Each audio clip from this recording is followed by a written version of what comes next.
J'ai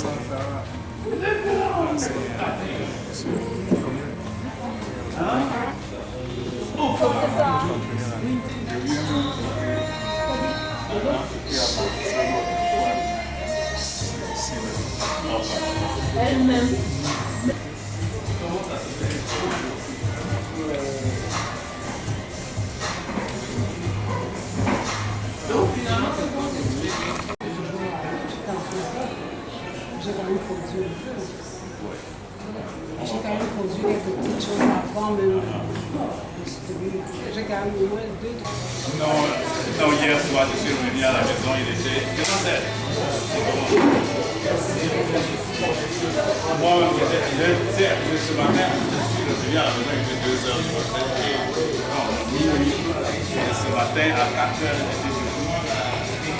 Ça sonnait de...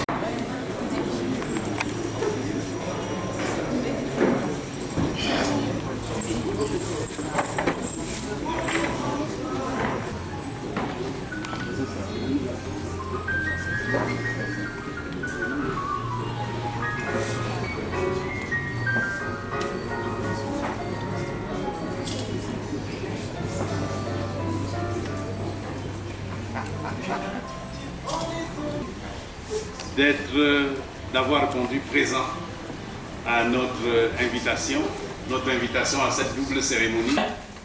Doit négocier profondément avec les forces naturelles du pays camerounais. Naturelles au sens qu'il y a des montagnes, il y a des rivières, mais il y a des individus qui se comportent comme des forces de la nature, avec lesquelles il faut compter pour bâtir quoi que ce soit. Ils l'ont fait très longuement, très habilement, avec un mélange de souplesse et parfois de cynisme pour gagner les bonnes grâces de ceux qui pourraient avoir un rôle décisif dans la survie de l'université des Français. Bon, je passe très vite parce que sinon j'aurais les foudres de Zinga qui hoche du bonnet chaque fois que je vous dis que je vais arriver à la fin. Je vais donc traiter de la fin pour dire, mais Ambroise là-dedans, il nous donne ce livre, nous le lisons avec enchantement, vous verrez qu'il n'a pas enseigné les lettres en vain. Cela a des têtes sur son écriture, sur sa narration, et que nous lisons le livre avec plaisir. Mais quand Ambroise me fait l'honneur de me donner un manuscrit, il me met dans une posture difficile. C'est le livre d'un ami, c'est un drame, pour parler de façon dramatique, disons un problème humain profond, et dont je n'ai pas besoin d'en rajouter dans l'aspect dramatique. Mais je n'ai pas à en rajouter dans l'aspect dramatique en faisant de lui un esprit, au fond, fragile, qui subit ce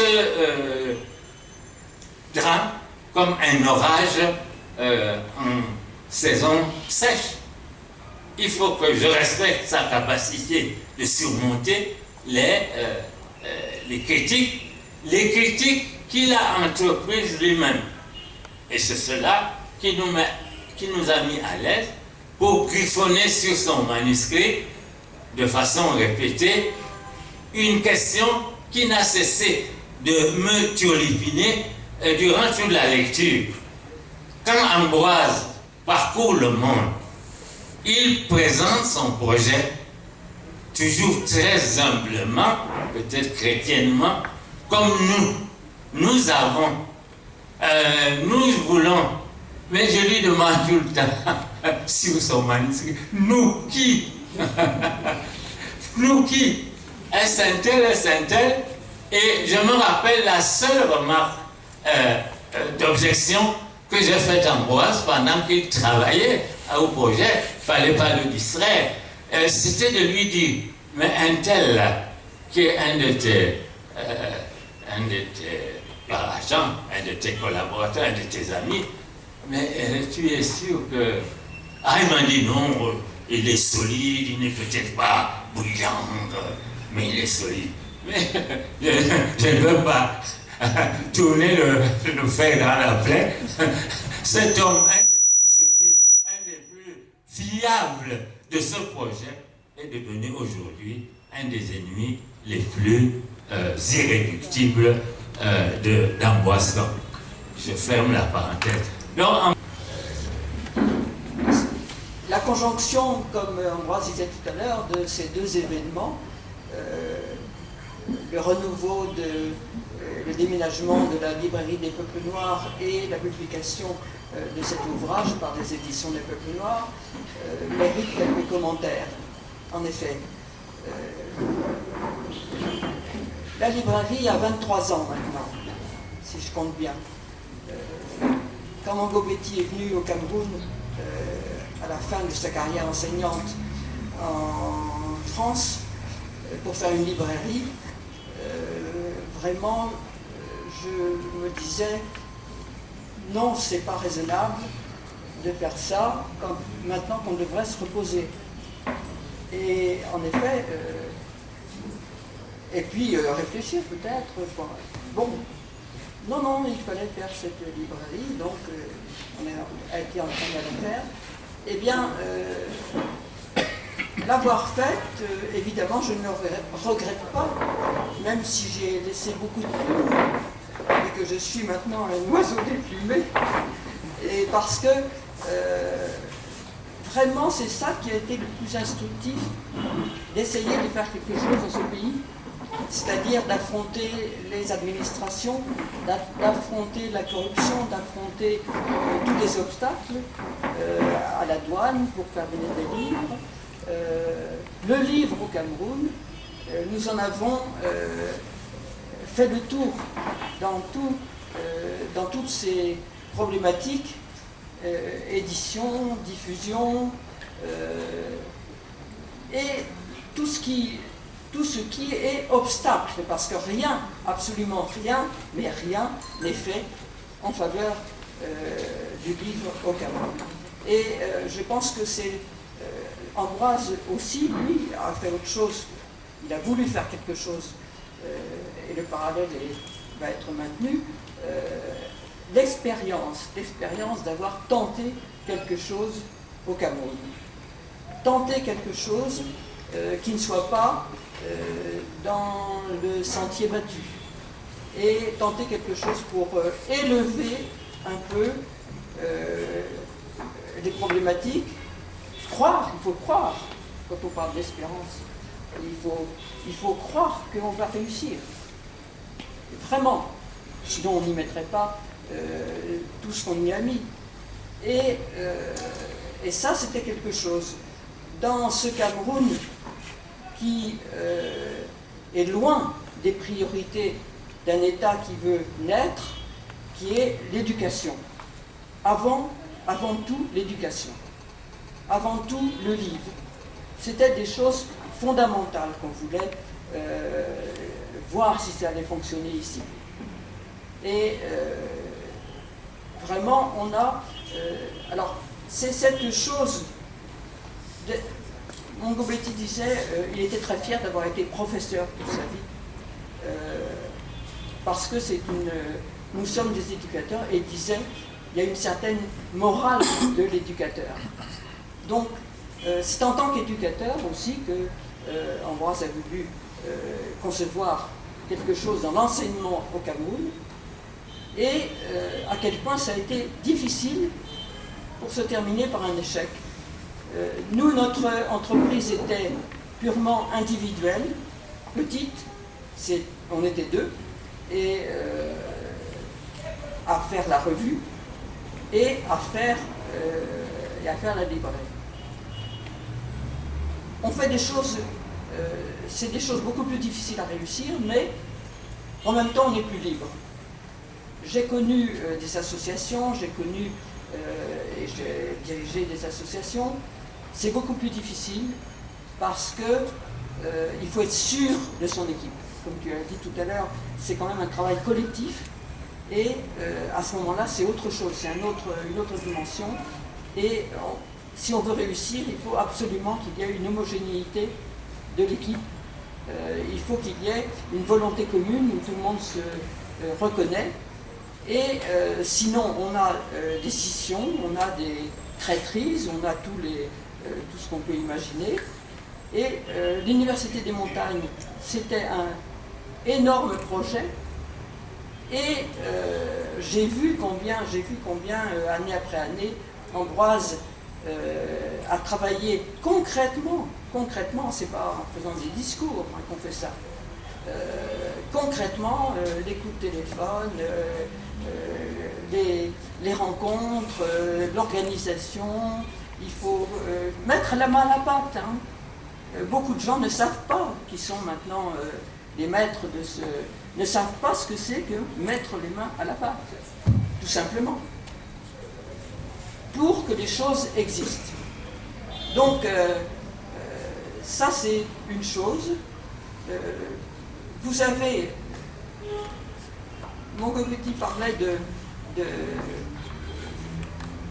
d'expérience, et lui aussi, plutôt que de suivre sa carrière de romancier, bien tranquillement, et d'enseignant pour gagner sa vie, il a voulu faire une revue d'abord, et la revue a été la revue des peuples noirs, qui a suivi l'épreuve de l'interdiction de son livre en France, était faite pour donner la parole aux jeunes Africains, aux jeunes intellectuels africains.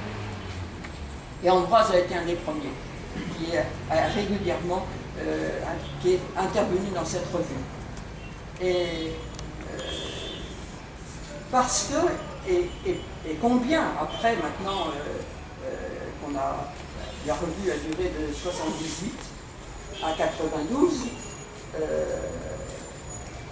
il y a eu énormément de jeunes qui se sont exprimés dans cette revue, et beaucoup ont fait des carrières après, et des carrières qui ne nous ont pas déçus, où ils ont continué sur les mêmes principes qui étaient ceux qui les avaient amenés à nous dans une voie non pas de conformisme, mais de protestation. Et ça, c'était une expérience fondamentale. Pour finir, je voudrais, pour voir cette force de l'expérience, des gens qui ne se sont pas contentés de penser ou d'écrire, quel que soit pourtant leur génie de l'écriture, comme Mongobetti, mais de faire, d'essayer de faire, d'essayer d'apporter, pour les uns, apporter le livre au Cameroun, pour les autres, monter un établissement d'enseignement de prestige, avec un établissement d'enseignement digne d'un grand pays. On a vu récemment la publication de la liste des universités, le classement, si relatif que soit ce classement, il n'empêche, classement des 50 meilleures universités africaines, dans les 50 premières, il y en a 2 francophones, le Burkina Faso et le Maroc. Toutes les autres sont issues de l'Afrique anglophone. Donc il y a quand même un problème à se poser à cette question-là. L'espace francophone en Afrique est resté colonisé, pour dire les mots sans circonlocution, et est resté assujetti. Donc, et ça se vérifie jusque dans les moindres détails. Et donc, vous avez derrière ça, évidemment, des problèmes politiques considérables. Et pour finir, enfin, et pour une autre, peut-être un saut dans un autre sujet qui paraîtra peut-être venir comme des choses sur la soupe, mais malgré tout, j'y vois des parallèles. On m'envoyait j'ai lu ces jours-ci un bref historique qu'ont envoyé les militants du FPI sur l'histoire du FPI en Côte d'Ivoire. C'est le seul pays africain francophone subsaharien qui a su construire un grand parti populaire autour d'une volonté commune. Et c'était un peu cette chose-là, on est ensemble, on fait quelque chose d'important. Et ils ont réuni, et c'était des cadres moyens, des enseignants, c'était pas des milliardaires, hein, comme vous faites. Bon, pour leur pays. Et ils ont bâti une grande structure politique très forte. D'un sujet collectif, le nous, qui c'est ce nous-là? Et comme disait Madame Tobner, je crois que, décidément, si des esprits qu'on dirait éclairés n'arrivent pas à mettre en place une utopie comme l'Université des montagnes, moi je suis né dans l'Ouest, à Tchang, je suis d'un père fonctionnaire et comme quelqu'un disait tantôt, j'ai aussi fait le tour du Cameroun à cause d'un père fonctionnaire. J'ai grandi et je me suis fabriqué en espérant qu'un jour, j'en ai 62 aujourd'hui d'années, en espérant qu'un jour, je vivrai dans un pays qui serait comme je le percevais quand j'étais petit. Un grand pays. J'ai suivi comme nous tous ici, comme vous tous, ces péripéties autour de l'UDM. Et d'article en article, je me désolais, mon cœur saignait. Et quand je vois aujourd'hui cet opuscule, pour seul de tout compte, j'ai aimé ce que Valentin a fait avec le CONTE, effectivement, ça valait le coup de faire cette espèce de jeu de mots-là. Est-ce que les spectacles de courage dont ce pays a besoin vont définitivement se terminer sur la déception? À la dernière Coupe du Monde, ou bien l'avant-dernière Coupe, celle du Brésil, après qu'on se soit fait matraquer par les Brésiliens, j'étais à Vola, il y avait dans la ville un professeur de politique sociale qui venait de Berlin. Il m'a fait la réflexion suivante. Il me dit, mais Lionel, depuis hier soir et jusqu'à ce matin, tout le monde était excité, grosse effervescence. Moi, je rentre le Brésil, tout le monde avait l'air de penser que ça allait bien se passer. Et puis tout d'un coup, plaf, ça a retombé. Et il a utilisé, il a dit, mais on dirait que ce peuple est habitué à la déception. Est-ce que le décept, et je parle aux philosophes, est-ce que le décept ne va pas devenir une catégorie de la pensée chez nous, une catégorie philosophique? Difficile à comprendre pour beaucoup de gens les raisons de mon aveuglement. Puisque c'est bien de ça qu'il s'agit. Les fondements de mon aveuglement. D'un aveuglement qui aurait pu, dans certaines circonstances, me détruire. Je n'ai pas peur de quitter si je disparaissais aujourd'hui. Je ne pourrais pas véritablement me plaindre. Je crois que j'ai trouvé un certain nombre d'actes dans ma vie qui me permettent de quitter cette vie de manière heureuse et satisfaisante. C'est pas énorme, mais bon, n'importe. Donc je voudrais tout simplement prendre quelques minutes pour expliquer peut-être à ma manière, sans être autopsychanalyste comme mon Fabien a essayé, parce qu'il m'a accompagné un peu dans la production de ce petit essai. Parce que quand j'étais mal pris, je n'hésitais pas à aller le voir ou lui téléphoner pour dire, bon voilà, je suis mal pris. Est-ce que la direction que je suis en train de prendre là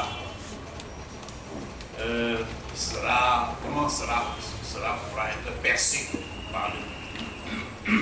Donc, je voudrais résumer en disant que la naissance de l'Université de Montagne n'est pas, j'avais Théophile Bisson tout à l'heure qui me rappelait un de mes anciens étudiants de l'Université de Yaoundé des années 90, qui me rappelait une phrase que je prononçais très souvent avec eux. Il n'y a pas de génération spontanée.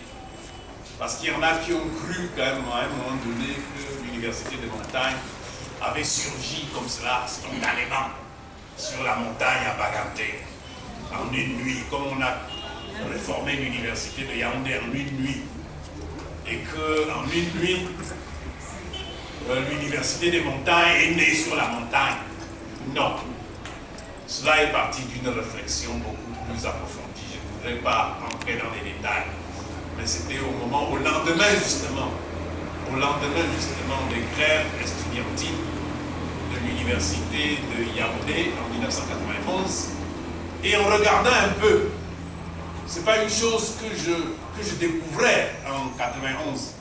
Déjà d'être revenu en 84 et de me rendre compte, après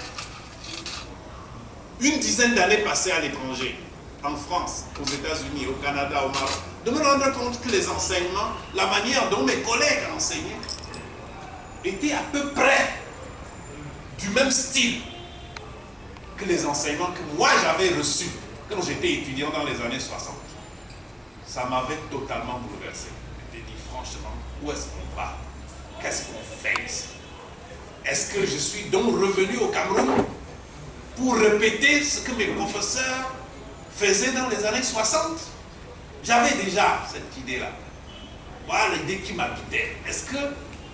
Et comme vous pourrez vous rendre compte dans le texte, j'avais déjà pas mal de problèmes avec les responsables de l'université et de la faculté d'alors.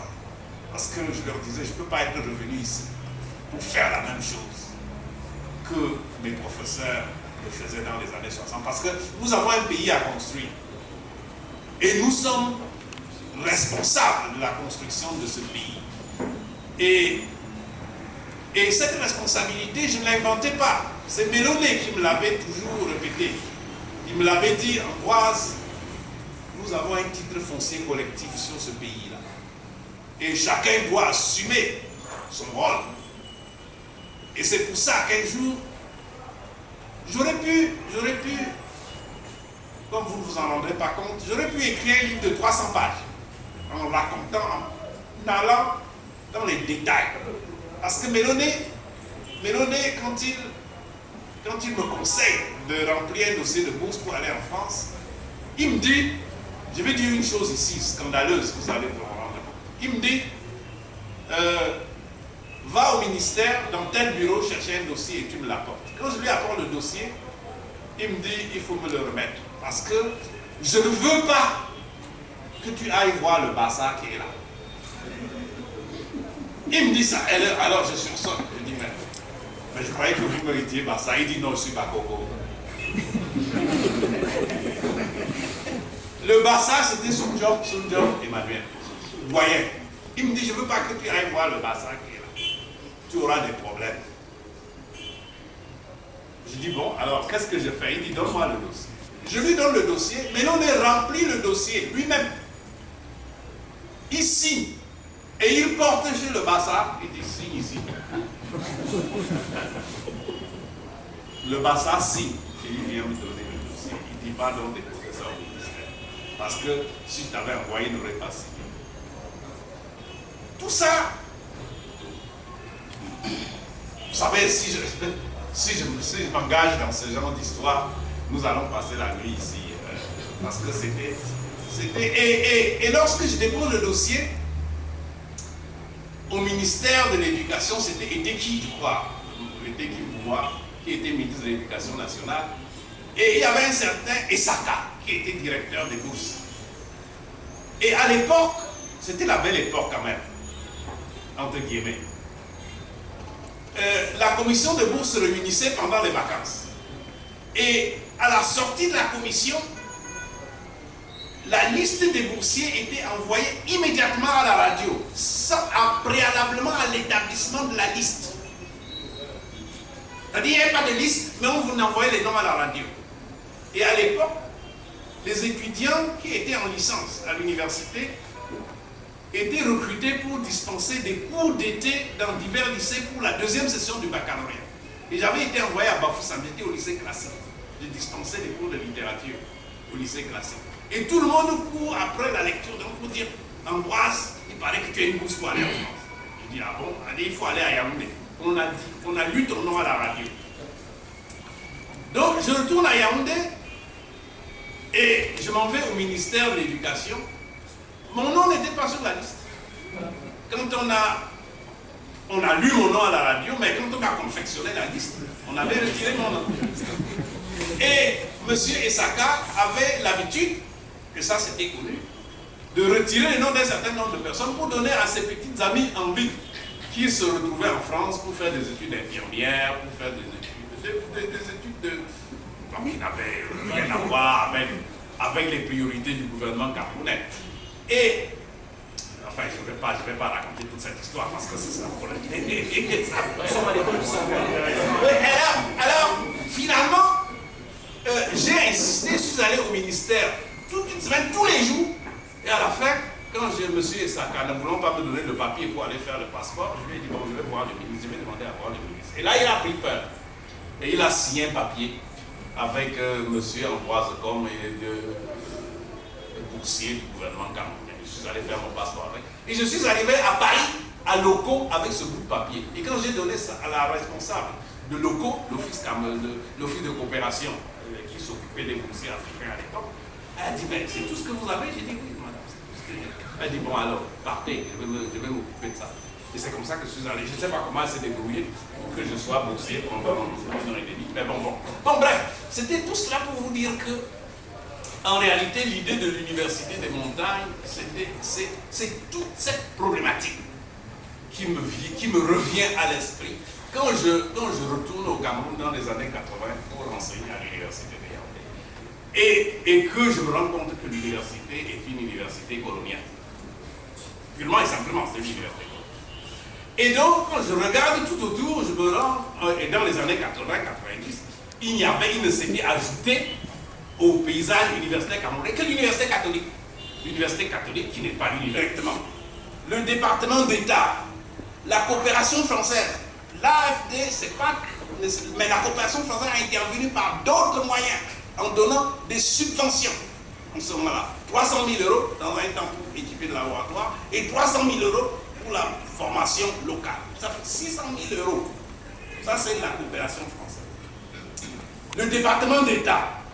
J'étais en pourparlers avec le département d'État pour nous fournir des enseignants d'anglais. Pourquoi? Simplement parce que l'ambassade des États-Unis est venue rendre visite à l'UDM un jour et il retrouve là un jeune Américain de 22 ans qui était apparenté pour enseigner l'anglais. Et il lui demande, mais qu'est-ce que tu fais ici? Il dit, j'enseigne l'anglais. Il dit, mais comment tu es arrivé ici? Il dit, non, j'étais l'étudiant d'un ancien étudiant du professeur Combe dans l'état de Oregon. Et il m'a dit que le professeur Combe cherchait des enseignants ici. Je me suis porté volontaire pour venir. Et le département, l'ambassade des États-Unis me dit, mais comment vous réussissez à faire venir des jeunes Américains? Il dit, mais c'est... Il dit, mais nous avons un réseau. Nous avons un réseau aux États-Unis qui peut faire ça. Ils ont dit, non, désormais, on va essayer de vous trouver des enseignants qui vont être pris en charge par le département d'État. Et petit à petit, on va voir comment on peut avancer. Donc, voilà. Donc je croyais que nous étions en passe véritablement de réussir. D'autant plus qu'il nous a fallu, je dis encore nous, Fabien, je m'excuse, il nous a fallu des batailles inouïes pour convaincre le gouvernement camerounais. On a travaillé avec 3 ministres, c'était pas facile. C'était pas facile, sachant comment notre pays fonctionne. Mais c'était un travail titanesque. Mais on y a réussi. Monsieur, l'ami Fabien Corté là derrière peut témoigner parce que le plus souvent, certaines équipées nocturnes, je l'ai fait avec lui. Donc j'ai des témoins. Et Foucha est là. Il peut aussi témoigner. Parce qu'en tant qu'ancien syndicaliste, il connaissait tous les hauts fonctionnaires du ministère de l'enseignement supérieur. Et quand il entrait dans le bureau, on dit, qu'est-ce que tu veux encore ton université des montagnes? Il dit oui, en effet. Et il va falloir que ça avance. Et c'est comme ça que cela a avancé. Donc, et nous pensions, et je vais terminer par là, nous pensions, et je pensais, moi, à une structure, non pas qui retrouverait un autre modèle sur le terrain, mais à une structure tout à fait nouvelle pour pour pouvoir impulser le développement de notre pays. Parce que, comme je l'ai dit hier soir dans une question que le journaliste me posait, en fait, notre pays ressemble, de par sa sociologie, ressemble peu à ce qu'on peut trouver en France, même si nous sommes les anciens colonisés de la République française. Parce que la France est une république, comment elle dit ça, laïque, la laïcité en France, la laïcité et la citoyenneté française peut se définir difficilement comme nous la connaissons au Cameroun. Et ma petite expérience américaine m'a montré qu'en réalité, ce pays-ci ressemble davantage à une structure comme la société américaine, où les communautés, ce sont les communautés qui se prennent en charge. Ce sont les groupes communautaires qui se prennent en charge. Et une fois que ces communautés-là se sont prises en charge et ont réussi le projet devient national. Et c'est pour ça que le gouvernement américain, le gouvernement aux États-Unis est réduit à sa plus simple expression. Parce que c'est la société civile, ce sont les communautés qui se prennent en charge. J'ai terminé une carrière en 2012 de 15 ans dans une université qu'on appelle the College of the Holy Cross, qui est une université irlandaise. Ça ne veut pas dire qu'il n'y a que des Irlandais dedans, mais la culture est une culture irlandaise. Et vous aurez d'autres qui seront juifs, elles seront italiennes, elles seront allemandes, elles seront grecques, chacun dans son coin. Mais ça ne veut pas dire que vous constituez un ghetto. Il n'y a pas de ghetto. Une fois que vous avez montré ce dont vous êtes capable, vous appelez tous les autres à venir faire avec vous. Et chacun vient apporter son know-how, son savoir. Donc voilà un peu ce qui m'a, je dirais, aveuglé. Et quand je me suis retrouvé ici, je me suis dit, mais pourquoi ne pourrions-nous pas nous inspirer de tous ces modèles-là et construire et bâtir, poser des jalons de la construction nationale sur toutes ces expériences-là que nous amassons. Donc voilà un peu ce qui s'est passé. Et je me suis retrouvé à un moment donné complètement hors du coup. Je ne peux pas ici vous décrire les circonstances. Mais voilà en fait quelle était l'idée.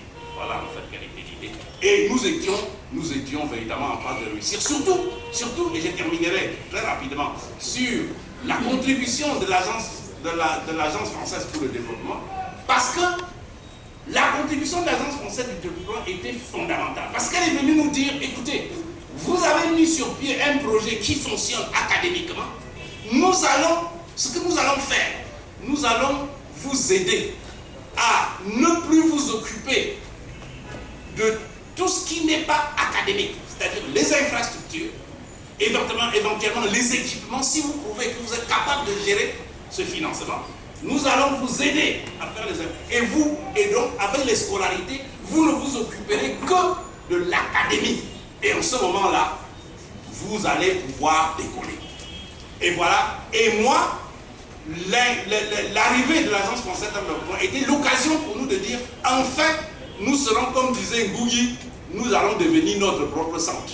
Nous serons la centralité. Nous allons devenir, au Cameroun, nous allons devenir notre propre centre parce que les Français arrivent avec leur argent. Nous allons leur montrer que nous savons gérer. Nous allons emprunter, trouver de l'argent des frais de scolarité pour le leur rembourser et nous allons avoir une université propre à nous avec des formations qui nous ressemblent, qui répondent à nos besoins.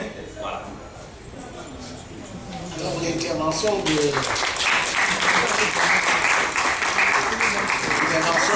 professeur comme un triple avantage, c'est qu'il parle en tant qu'auteur, donc il a apporté plus d'éléments encore.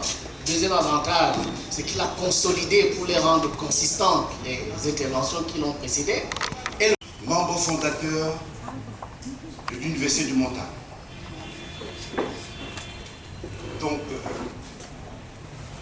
j'ai entendu Lionel a parlé tout à l'heure de la déception. Elle est constitutive de notre existence, qui n'est pas déçue, ne sait pas ce que ça veut dire que se conduire dans la vie. J'ai entendu des choses extrêmement graves pour moi, philosophe, intellectuel, qui a participé. qui participent toujours à la construction d'abord de mon pays, de l'Afrique et de l'université dont nous sommes fondés. On me dit que c'est fini, c'est terminé. Je dis, il n'y a pas plus bel avenir qu'une université. La question c'est pourquoi je suis fondamentalement contre la corruption. Ça, la corruption. On a fondé l'université là, sur un principe précis. Volontariat, n'est-ce pas? Bénévolat. Et du coup quoi? De toute façon, des gens comme y compris ont imité la bureaucratie camerounaise et en font leur fonds de commerce. Du coup, pourquoi? Ça ne peut pas se passer quand je suis là-bas. Hors des questions. Parce que dans ma tradition, les dirigeants ne volent pas. Je vais démontrer. Et ceux qui volent chez nous, on les tue. Ça, c'est la tradition africaine. Le ministre ne vole pas, le ne vole, c'est pas parce qu'on est colonisé, machin. On peut se permettre de toucher à la fortune publique. Vous le touchez, on vous punit. Et si vous n'êtes pas content, la vie ne se réduit pas à vous. C'est ça que ça veut dire. Alors, moi je vais poser une question à mon ami Comme. Et puis de toute façon, quand il écrit le bouquet m'envoie, moi je n'ai même pas lu. J'ai eu la chance de lire ce que Jean a écrit. Ce qu'Ama a écrit. On nous dit que Comme est fondateur, sans Comme et la diaspora, on s'est foutu, quoi. Et que l'exil c'est une bonne chose. Je vais leur indiquer que l'exil c'est volontaire. C'est pas l'exil au gitan de Fanon. Et c'est le professeur Eboussier qui justement a théorisé, a indiqué dans une de ses ouvrages, le concept d'exil et de retour.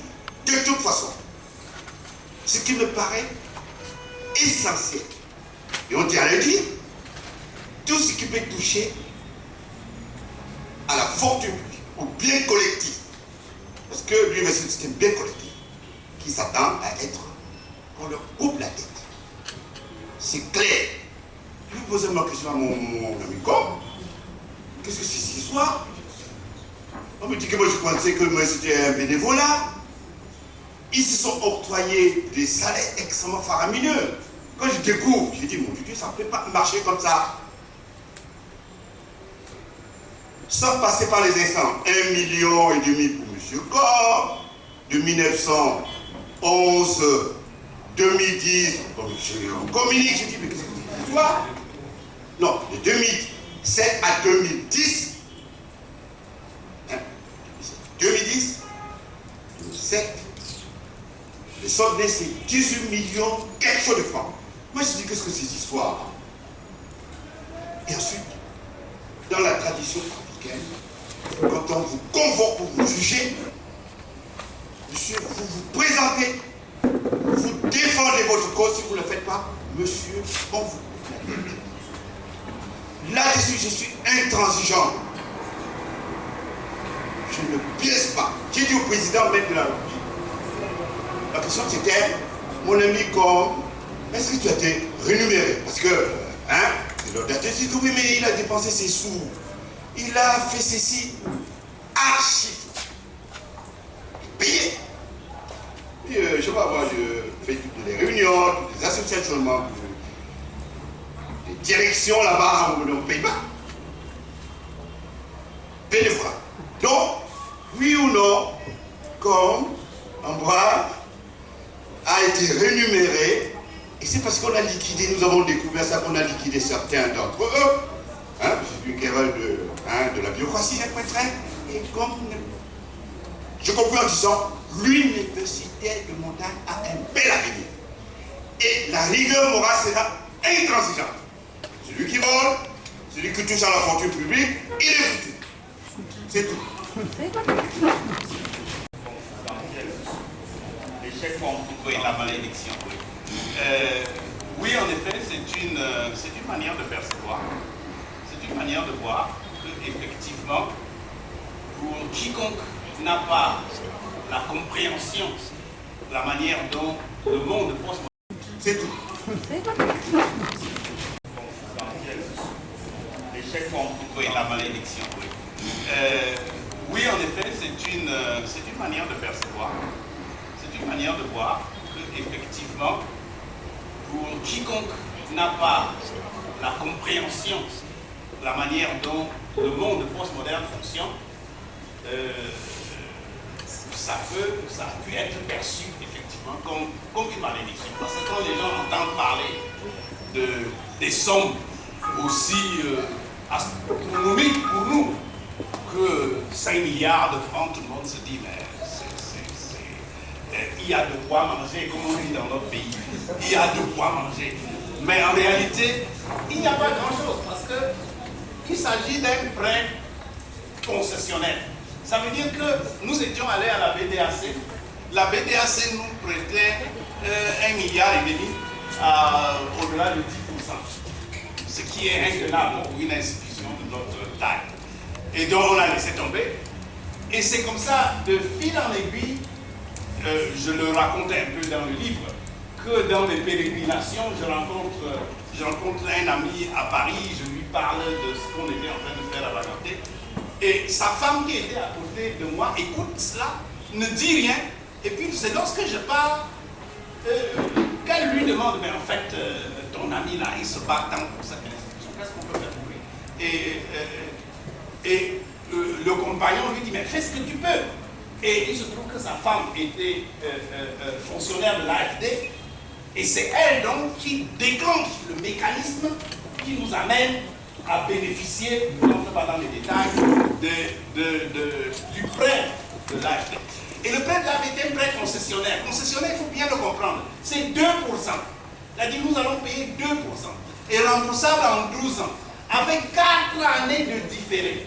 C'est-à-dire que nous avons signé la convention le 12 novembre 2016 et nous n'avions rien à payer jusqu'au 12 novembre. Nous avons signé la convention 12 novembre 2012 et nous n'avons rien à payer jusqu'en décembre 2016. L'année dernière. Ce qui fait que pendant les 4 ans, vous avez la possibilité de faire les plans, d'engager les entreprises, de construire et même de commencer à utiliser les bâtiments avant même de commencer à rembourser. Et c'est ce que nous aurions dû faire. Mais ce que je dois vous dire, et là vous comprendrez pourquoi vous avez sans doute raison de dire que le prêt de l'AFD est une malédiction. Oui, en ce sens que lorsque nombre de nos collaborateurs ont vu qu'il y avait là un marché, ils se sont mis à fabriquer des entreprises fictives, comme on fait au Cameroun, pour gagner le marché. Je n'invente pas, hein. J'étais témoin, j'ai les dossiers. À inventer, heureusement, l'AFD, c'est une banque internationale, s'y connaît. Donc ils ont dit, et cela nous a perdu du temps. On est à peine en train, il n'y a pas un seul bâtiment, 5 ans après, nous sommes dans la 5e année, il n'y a pas un seul bâtiment de terminé. Et les remboursements auraient déjà dû commencer. Et nous allons là commencer à rembourser, l'UDM va commencer à rembourser sans avoir terminé le bâtiment. Ce qui crée déjà problème. Donc il y a eu pas mal d'appétit autour. Je m'arrête là. Vous comprenez? Effectivement, ça aura été une malédiction. Je ne suis pas là pour je n'invente pas ça. Vous comprenez? Et ensuite, les gens se sont dit que, vous savez, nous sommes au Cameroun et nous savons comment fonctionnent les marchés publics camerounais. Et c'est pourquoi il y a des routes bitumées dans ce pays qui n'ont jamais été bitumées, mais qui passent dans le dossier comme bitumées. Vous comprenez? C'est ça. Donc voilà. Donc je crois avoir répondu à votre question, au moins partiellement. Bon. Alors, est-ce que l'échec est consubstantiel? Non, je ne dirais pas. Je n'aurais pas intitulé ça encore de désespérer de rien. Non, l'échec n'est pas consubstantiel. Ça dépend de l'esprit, de notre esprit. Et c'est pour ça que, personnellement, je ne désespère pas de l'UDM. Il faudrait simplement que des esprits, et même les étudiants qui ont bénéficié de la formation qu'on a donnée là dans les premiers temps, puissent se réveiller et dire, mais attention, cette université nous a aidé à nous former, on ne va pas la voir disparaître comme ça. Vous comprenez? Donc tout dépend de la génération ou des hommes avec lesquels, des hommes et des femmes avec lesquels on a affaire. Donc, l'autre chose, j'explique un peu dans mon livre le reproche formulé à mon endroit. Lorsque, je l'ai expliqué un peu hier soir aussi, lorsque j'arrive à Bagdad en 2012, j'y arrive, je démissionne de mon poste aux États-Unis. J'étais professeur titulaire, et je le dis d'ailleurs, professeur titulaire aux États-Unis, contre les professeurs titulaires, il n'y a pas d'âge pour la retraite. La plupart des collègues partent à 75, au-delà de 75 ans. Donc j'en étais loin. Mais je démissionne pour venir contribuer parce que je voyais personnellement les dérives qui s'installaient sur le campus. Donc je démissionne contre même le gré de mon président. C'est seulement cette année qu'on a trouvé mon remplaçant, au bout de 4 ans, en m'associant pour chercher de remplaçant. Donc voilà.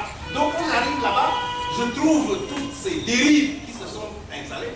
Et petit à petit, je parle aux uns et aux autres, individuellement. Dire, chers collègues, ce n'est pas pour cela. Nous sommes venus ici pour l'utopie. Je ne pense pas que nous soyons là dans l'utopie initiale. J'en parle, je n'ai pas de réponse. Je parle à la hiérarchie, je n'ai pas de réponse. Je vais au conseil d'administration, je n'ai pas de réponse. À un moment donné, je me rends compte que, en fait, il y avait comme une espèce d'entente tacite pour dire qu'en réalité, pourquoi celui-là pose tant de questions? Et le reproche est le fruit de l'imagination.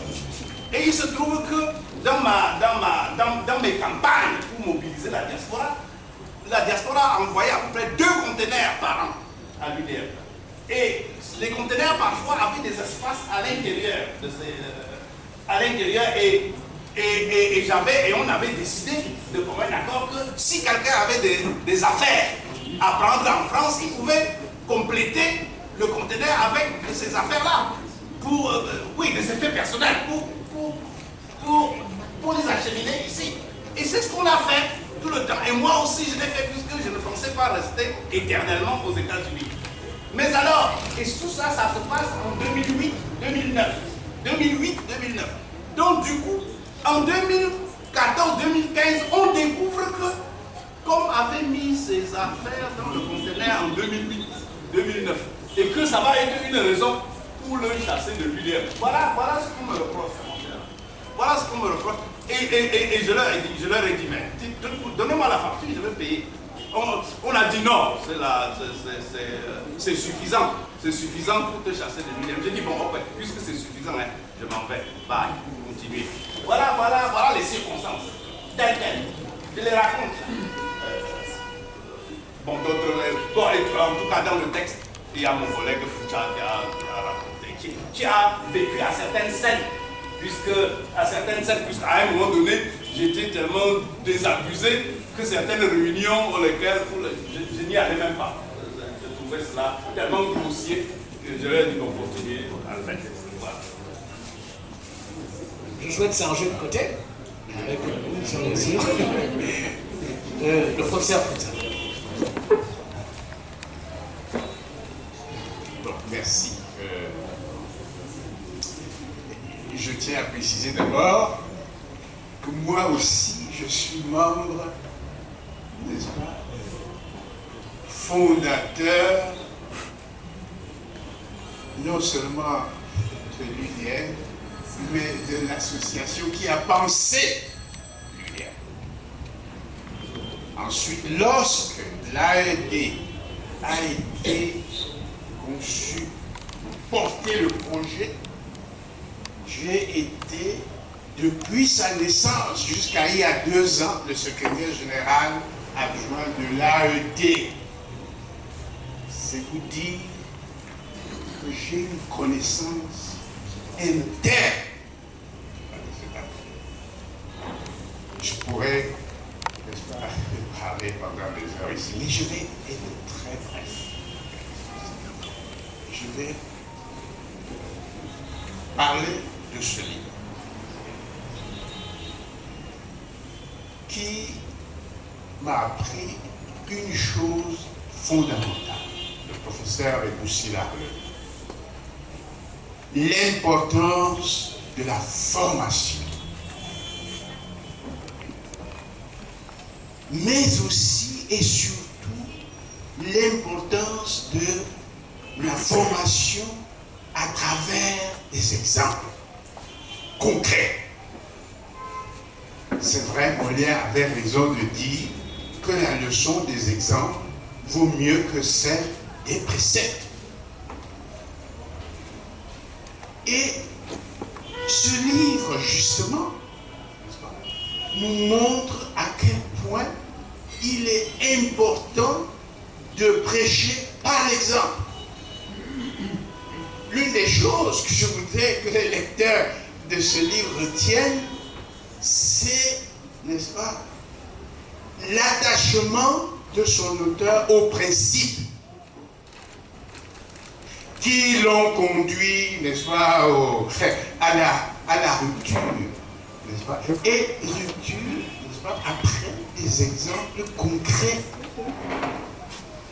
après avoir tenté concrètement, n'est-ce pas, de faire, n'est-ce pas, d'énoncer et de mettre en pratique des principes fondamentaux. Les gens se mettent debout. Ils y racontent n'importe quoi, dans l'espoir de détruire Ambroise Combe. Il se trouve, n'est-ce pas, que, heureusement pour lui, n'est-ce pas, tant que les gens entendent ça ou lisent ça, ils disent, c'est pas le Combe que nous connaissons, n'est-ce pas, c'est pas vrai.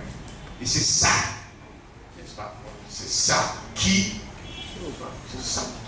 l'a sauvé, qui le sauve et qui va, je l'espère, en définitive, sauver l'institution pour laquelle à laquelle il a consacré une bonne partie de son existence. Juste à côté de ça.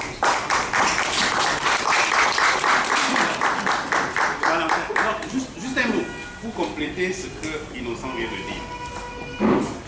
Je voudrais me lever avant de lire ce passage, parce qu'il est extrêmement important.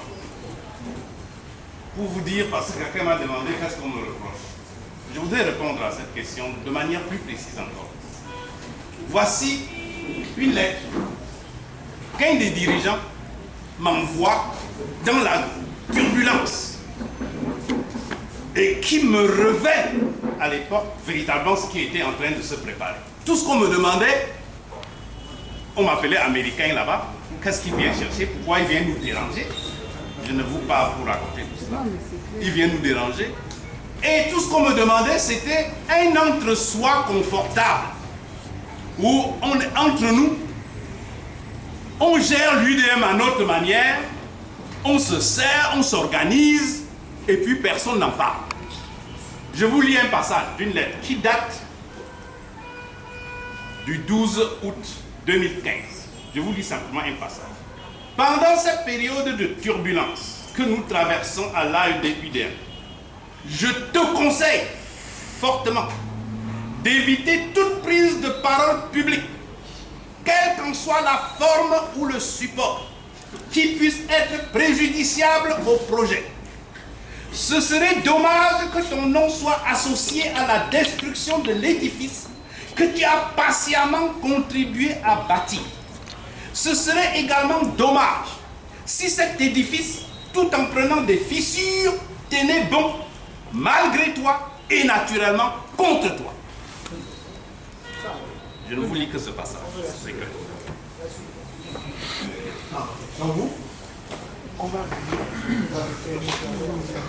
Merci, je suis Raphaël Ngoué. J'ai eu la chance de rencontrer le professeur Combe dans mon cursus universitaire. Il nous enseignait la théorie, toute forme de théorie. Également le professeur Foucha était mon enseignant, dont je suis très bien encadré en ce moment. Et lorsque j'écoute les enseignants, ces enseignants, je me rends compte que tous relèvent le fait que la cause première du problème université des montagnes, c'est peut-être ce que le professeur Boussi dans un ouvrage sur le génocide rwandais appelé Le mensonge institutionnel. Et je me pose la question de savoir, ce mensonge institutionnel a-t-il pour racine le fait que dès le départ, vous avez manqué le casting? Quels étaient les critères du casting des personnes ou personnalités qui forment le nous? Est-ce les critères étaient-ils ethniques, intellectuels ou alors autre forme de critères? Merci. On a travaillé, n'est-ce pas, cette structure-là en cachette. C'est trop. Et Madame Tomnet, je voudrais vous saluer parce que, ça me rappelle aussi les contacts dans le maquis dont j'étais chargé pour rencontrer par exemple le Petit, parti du Cameroun. J'étais parti du Cameroun à l'époque, il n'était pas autorisé à regarder comme ça vers le Cameroun. Bref, ma dernière rencontre avec lui dans le maquis en plein Paris, c'est à Boulevard Saint-Germain. Il y avait une librairie Saint-Germain là où je lui ai remis un paquet. J'avais apporté du Cameroun illégalement et il m'avait remis en toute amitié un exemplaire de mission terminée. Je me suis présenté auteur d'un recueil de poèmes sur cette période des années 90. Mon recueil de poèmes est intitulé Plaie, travers, patrie. Je voudrais rapidement écouter. Quelqu'un dit, un des intervenants a dit que l'une des fautes lourdes de M. Ambroise Kof, c'est qu'il ne s'est pas présenté à une convocation. Il n'a pas répondu à une convocation. Il était au tribunal et il n'y va pas. Je dis, je le félicite publiquement aujourd'hui de ne pas y être allé. Parce que s'il y était allé, je ne sais pas si ce livre serait sorti. Peut-être écrit par quelqu'un d'autre, mais certainement pas lui. Pourquoi je le dis? On évoque trop souvent dans les interventions publiques et privées, on se réfugie derrière les africanités. Les africanités sans dire ce qu'il y a de négatif dedans. Quelqu'un qui dit j'appartiens à telle tradition, je dis aussi à cette tradition ethnique à laquelle j'appartiens. Les tribunaux qu'on appelle quoi? Les cadis, les verdicts de certains cadis étaient décidés d'avance. Et on cache, puisque ça se passe dans les chambres noires, notamment à la chefferie, et on sait déjà qui est le coupable. Et la cour qu'on donne aux suspects qui passent n'est pas toujours la même. On sait à qui on donnera la cour du poison. Donc je dis, heureusement qu'il n'est pas allé à ce tribunal. J'en remercie Dieu, parce que lui-même n'en était peut-être pas aussi conscient, puisque en ayant échappé à ce tribunal, nous avons ce livre qui, pour la première fois, dit au public que l'Université des Montagnes n'est pas une création d'une association appelée AED. L'Université des Montagnes est la création du collectif Changer le Cameroun. L'association, on dit aujourd'hui société civile, mais nous étions à l'époque dans l'illégalité que nous assumions. On a aussi évoqué le thème de la malédiction. Je crois que la malédiction de l'ensemble, lui compris, ça vient du fait qu'ils ont voulu tuer le géniteur de l'UDM, en publiant même des ouvrages dans lesquels il ne mentionnait même pas le C3 dont je faisais partie. Et à l'époque, j'avais attiré l'attention, d'où une réunion du 24 octobre 2014, à la veille de la remise solennelle du diplôme à Banganté, suite à des observations écrites que j'avais fait à un membre de cette collectivité. On a convoqué ces réunions pour en fait penser à inviter la cérémonie solennelle de remise de diplôme, penser à inviter les membres encore vivants du groupe C3. Donc il y avait déjà comme ça une démarche pour biffer les réalités. Et dès qu'il y a cette démarche-là, le reste devient extrêmement suspect. Je redis, je remercie Dieu qu'il ait échappé au tribunal pour venir me donner cet ouvrage. Maintenant, le tribunal peut le reprendre.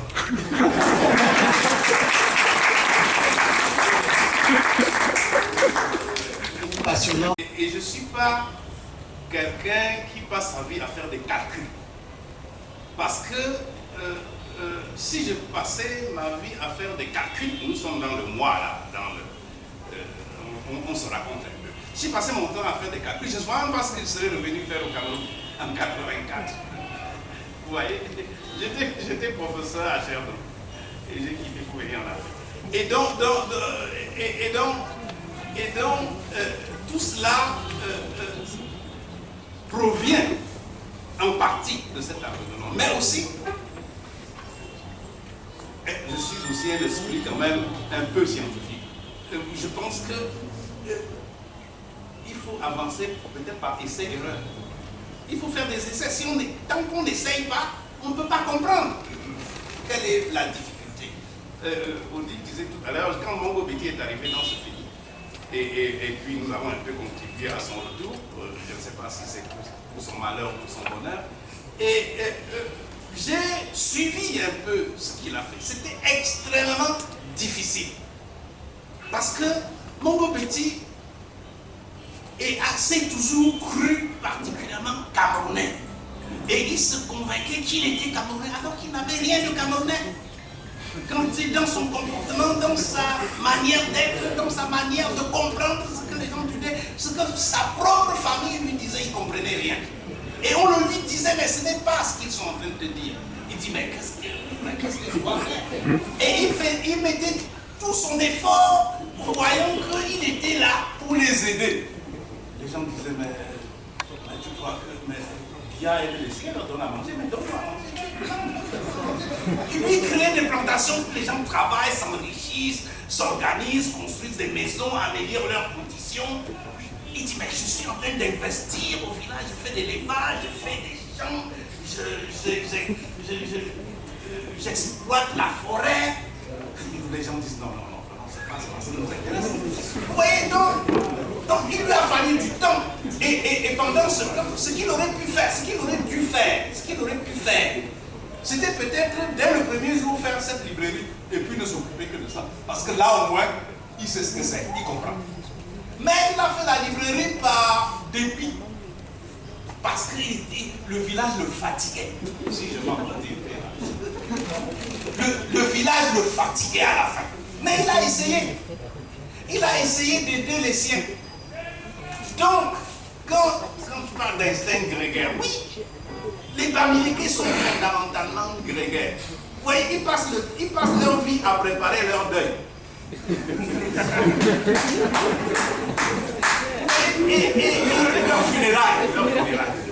Et moi qui ne vais pas souvent aux funérailles, je suis considéré comme un extraterrestre. Donc, je m'étais dit que si nous nous engageons, si on s'engage dans un projet comme celui-là, et ça réussit, mais nécessairement, nous allons transcender ce grégarisme-là jusqu'au moment où je me rends compte, étant à l'intérieur, qu'en réalité, le grégarisme était en train de l'emporter sur le reste. Et c'est pour ça que je reviens. Ici. Et ne sachant pas avec quelle violence, mon ami Thio parle de violence, avec quelle violence elle s'était organisée. Et je disais hier soir à la télé, pour ceux qui m'ont écouté, qu'il ne s'agit pas des gens pauvres. Les gens qui gèrent l'UDM ne sont pas des pauvres. Il y en a qui sont quasi milliardaires là-dedans. Mais ils peuvent vous assassiner pour 500 francs. Donc voilà, mais il a fallu que j'aille là pour m'en rendre compte. Parce que c'est pas ma culture. Ce n'est pas ma culture. Je suis Bamiléké, je le reconnais, mais ce n'est pas ma culture. Je n'ai pas grandi avec ça. Je le dis souvent à mes amis, j'ai grandi j'ai mon expérience professionnelle est plus yankee. Et le yankee, à un moment donné de sa vie, il vous dit carrément, écoutez, now that money is no longer the issue for me. Quand il dit que l'argent n'est plus un problème pour moi, ça ne veut pas dire qu'il est riche. Non, ça veut dire que s'il a eu des enfants, s'il s'est marié, s'il a eu des enfants, ça veut dire que les enfants étaient à l'école. S'il avait une hypothèque sur sa maison, il a fini de payer. Il a à peu près ce qu'il lui faut pour se soigner et se nourrir. Donc maintenant, là, vraiment, le reste, il peut aider, il peut servir l'humanité. Mais ici, allez chez les Bamileke, vous voyez, à 90 ans, ils ont encore des projets de 50 étages. C'est ça, je découvre. Je le dis publiquement, puisque nous sommes dans un institution, je le découvre. Et je vous suis obligé de le dire. Parce que j'ai plus rien à faire.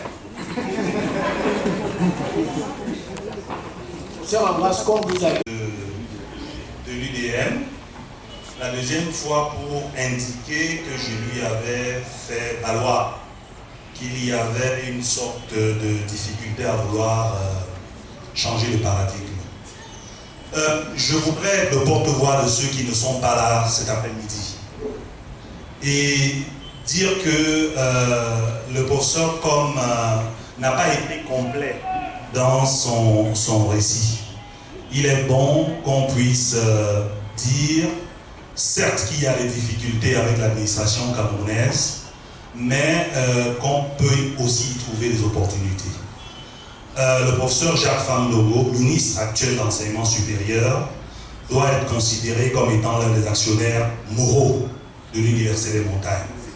Il a joué un rôle décisif pour que l'Université des Montagnes voit le jour.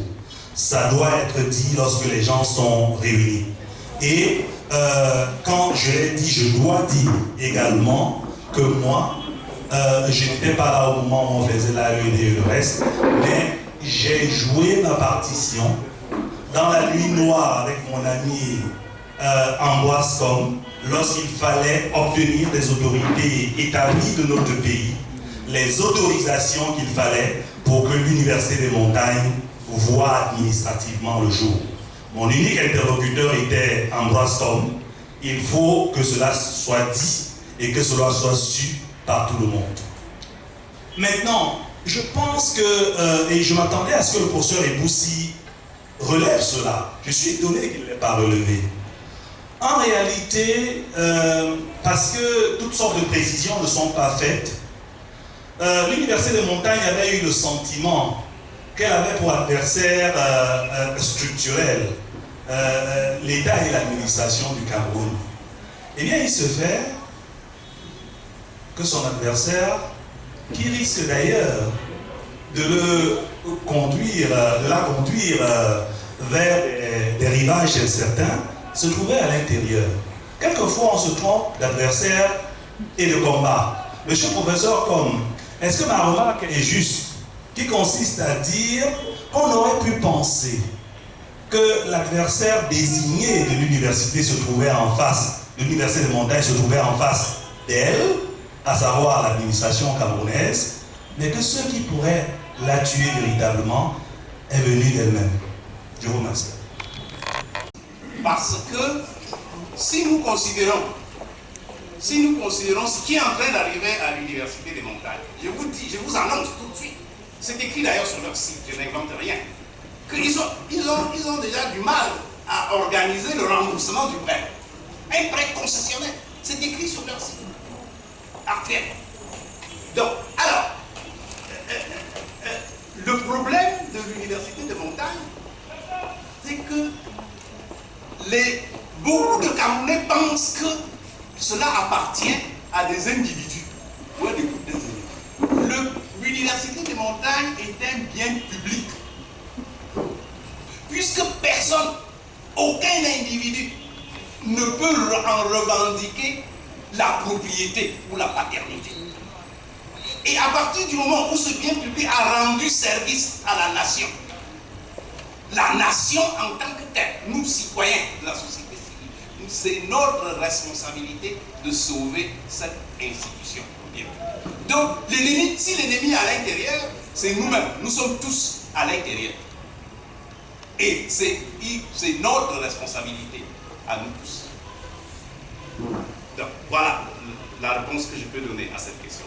Maintenant, pour ce que dit mon frère comme Justin Joël, c'est une question un peu embarrassante quand on me parle à moi des problèmes d'argent, des problèmes de salaire.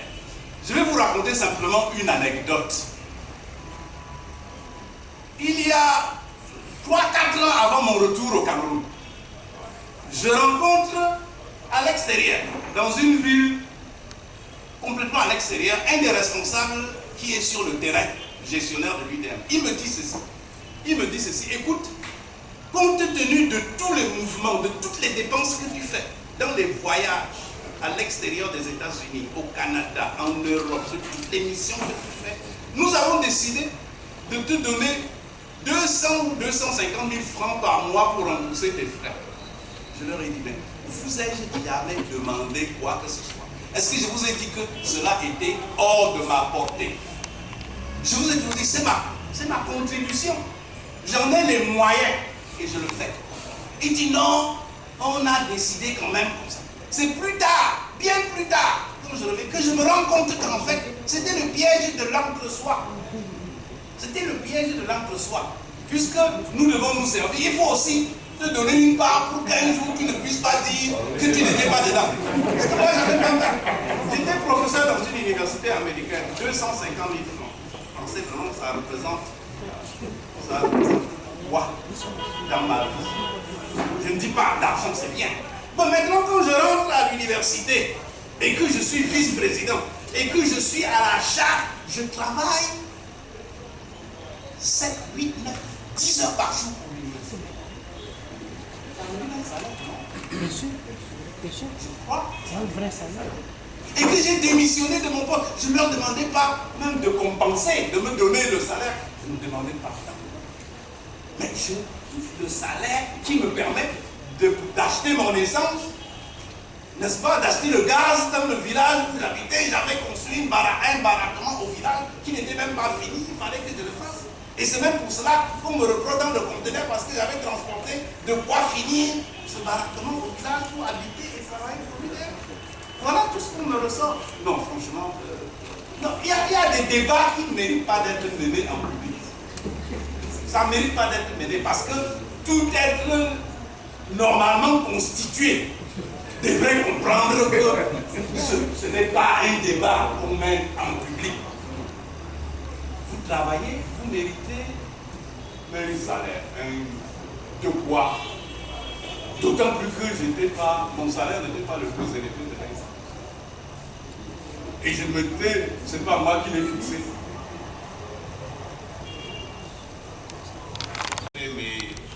Toute ma carrière littéraire, toute ma carrière de critique littéraire. Mais la déconstruction ne veut pas dire la destruction. C'est une déconstruction. Il faut déconstruire pour savoir quelles sont toutes les parties qui ont contribué à faire la construction pour pouvoir comprendre. Si je ne déconstruisais pas, je n'aurais rien compris. C'est-à-dire que l'université des montagnes, même quand je décide de revenir au Cameroun, c'est parce que d'emblée, au moment où je commence la déconstruction, au moment où je construis, et je comprends tout de suite qu'il y a le verre dans le fruit.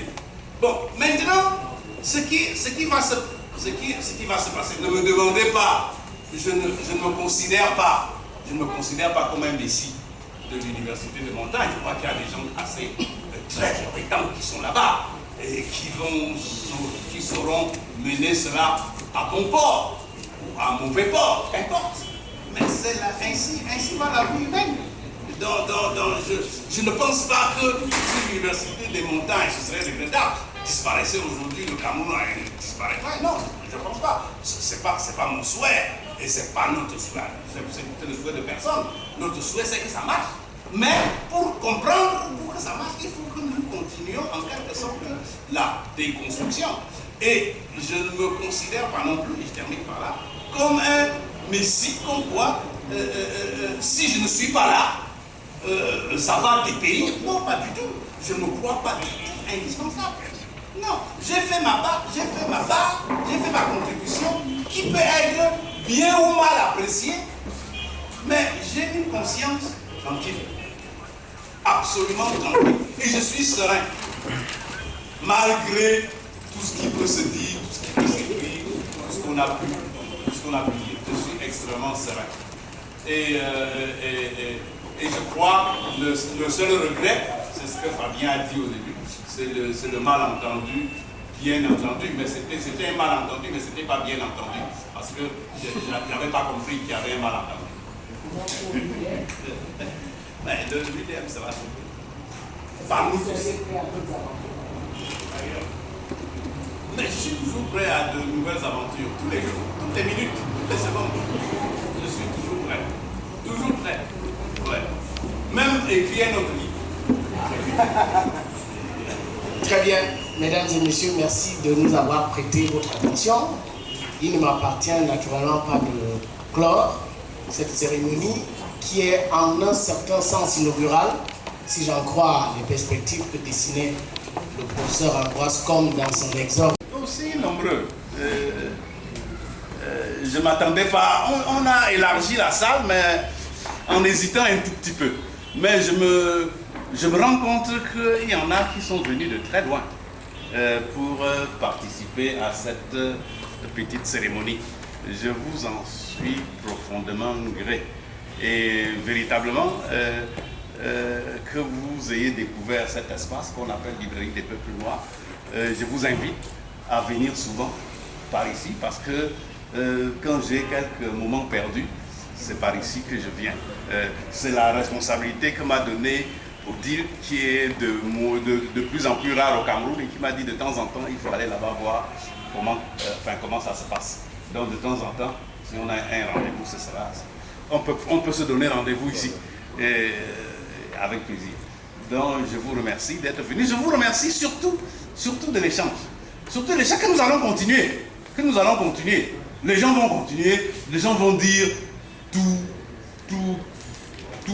toutes sortes de choses et leur contraire. Bon, mais je vous fais confiance pour savoir discriminer. Moi, je n'ai aucun problème de conscience. J'ai fait ma part. Et si quelqu'un estime que ça a été mal fait, bon, voilà. Il faut oublier qu'on est en procès. Oui, je suis en procès, c'est des procès bien curieux. Je l'ai dit hier soir, peut-être que beaucoup de gens n'ont pas compris. Je l'ai dit hier soir, quand on me licencie, on me chasse de l'UDM, on me fait des tas de procès pour toutes sortes de choses, et je découvre au détour de lecture des documents qu'en fait, vous savez, il faut que je vous raconte quand même ça, parce que c'est très intéressant. Lorsque j'arrive à l'UDM, il y avait toutes sortes de contrats de professionnels à l'UDM. Toutes sortes de contrats professionnels, plus ou moins bizarres. Alors je leur demande, ben en fait, je prends tous les contrats, je lis et je fais un mémo. Je fais un mémo à tout le monde. Je dis, bon écoutez, ces contrats-là, ça ne me semble pas tenir. Nous avons par exemple un cabinet conseil que nous payons très cher. Payé très cher. Je dis, mais toute université au monde a besoin effectivement d'un cabinet conseil, mais pas à ce prix-là. C'est juste le cabinet conseil, c'est juste pour régler quelques problèmes de relations de travail. Un employé qu'on veut licencier, le cabinet est chargé de nous dire comment se séparer de tel employé ou qu'on recrute, comment établir les contrats. Alors, finalement, je leur dis qu'il est anormal que l'institution qui est là pour ramasser des frais de scolarité, pour former des étudiants, on passe le temps à payer des cabinets conseils aussi chers. Que je vais recruter un cabinet conseil qui sera un cabinet de référence. Quand on aura des problèmes, on ira le voir et il va nous dire comment on procède et on va le payer à la tâche. Et c'est ce qu'on a fait. Mais lorsque je suis éjecté de l'UDM, je me rends compte, lorsqu'on me fait des procès, je me rends compte au tribunal qu'on a recruté, qu'on a laissé de côté le cabinet conseil que j'avais fait venir et qu'on a recruté un autre cabinet spécialisé dans le négoce des